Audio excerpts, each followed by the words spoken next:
Bonjour les amis, alors qu'est-ce que l'être humano-divin?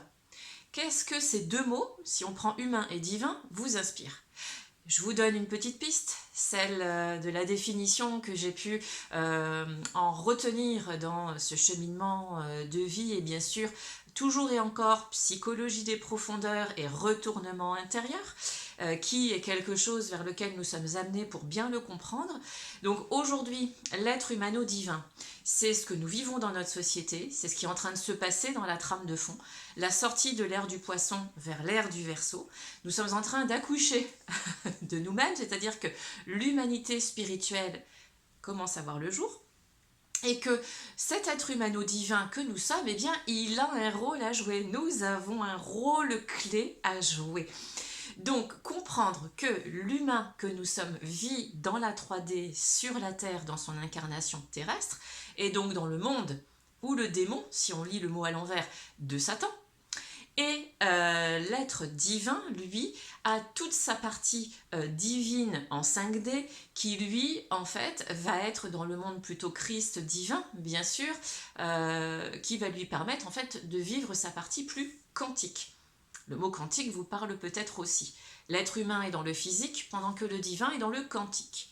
Voilà pourquoi aussi, aujourd'hui, on nous parle de plus en plus de physique quantique.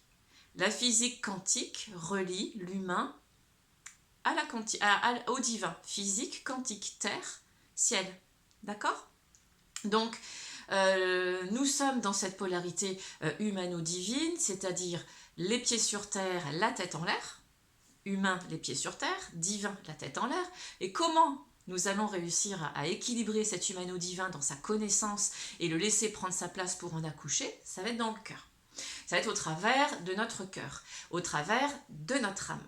Cependant, notre âme, rappelez-vous, nous ramène toutes nos émotions karmiques. Je vous ai fait une petite vidéo sur les précédents, sur les 4 karmas qui forment notre karma individuel. Je vous invite à l'écouter parce que ces émotions que nous allons vivre justement au travers de l'âme dans le cœur vont nous permettre de mieux gérer nos 4 karmas, de nous sortir de ces 4 karmas puisque ces émotions ramenées par notre âme, dans notre incarnation, eh bien, elle nous ramène, peut-être vous en avez déjà entendu parler, aux fameuses 5 blessures. D'accord?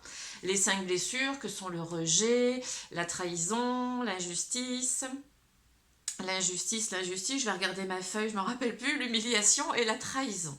Ces 5 blessures, bien sûr, nous les avons tous. Vous les avez, je les ai.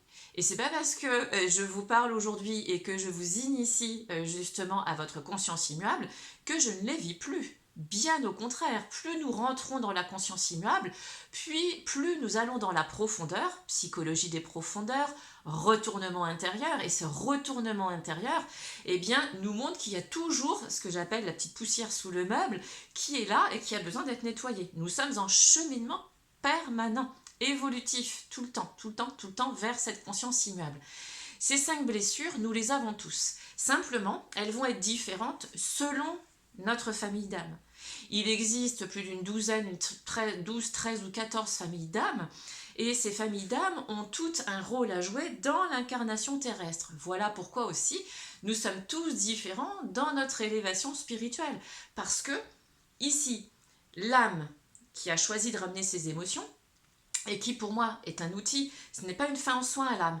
L'âme est un outil qui va nous permettre ensuite, une fois que nous avons fini ce nettoyage, de laisser le divino-humain prendre sa place. Donc là, vraiment, nous sommes dans ce cœur ouvert, les 2 pieds sur terre, la tête en l'air et le cœur ouvert, de manière à laisser ces libérations de blessures selon notre famille d'âme s'évacuer, se libérer, pour qu'ensuite nous puissions être véritablement dans ce que nous sommes de toute éternité, c'est-à-dire cette conscience immuable qui va nous permettre de vivre l'incarnation du divino-humain ou de l'humano-divin, et de nous permettre vraiment de comprendre qu'est-ce que je fais ici, notre fameux qu'est-ce que je fais ici, vous vous rappelez? Voilà, donc l'humano-divin va être la polarité divine, les 2 pieds sur terre, la tête en l'air, la polarité humaine, les 2 pieds sur terre, et puis comment y arriver? J'ouvre mon cœur à moi.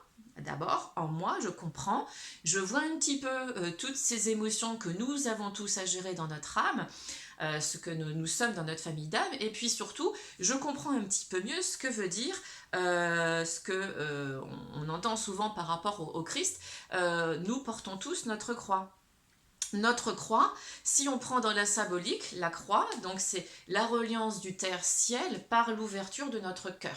La crucifixion du Christ, en tout cas quand je le regarde, c'est vraiment ce qu'elle m'inspire lorsque je suis en contemplation devant ce symbole et que bien sûr j'entends la crucifixion du Christ, je vois surtout ce qu'il nous a amené en polarité beaucoup plus subtile, beaucoup plus divine, c'est reliez-vous de la terre au ciel et ouvrez votre cœur à ce que vous êtes de toute éternité. Laissez ce sang, ces blessures s'évacuer pour que vous puissiez enfin vivre, bien sûr sans ces blessures, que votre âme soit libérée et que vous soyez vraiment à l'écoute du divino-humain au travers de notre conscience immanente, de notre intuition. Voilà. C'est ça, mon explication, ce que j'ai pu vivre intérieurement de l'humano-divin et que je vous partage aujourd'hui. Je vous embrasse les amis, si vous avez des questions, vous savez, hein, j'ai le mail, il n'y a pas de souci, je vous écoute. Je vous embrasse, bonne journée.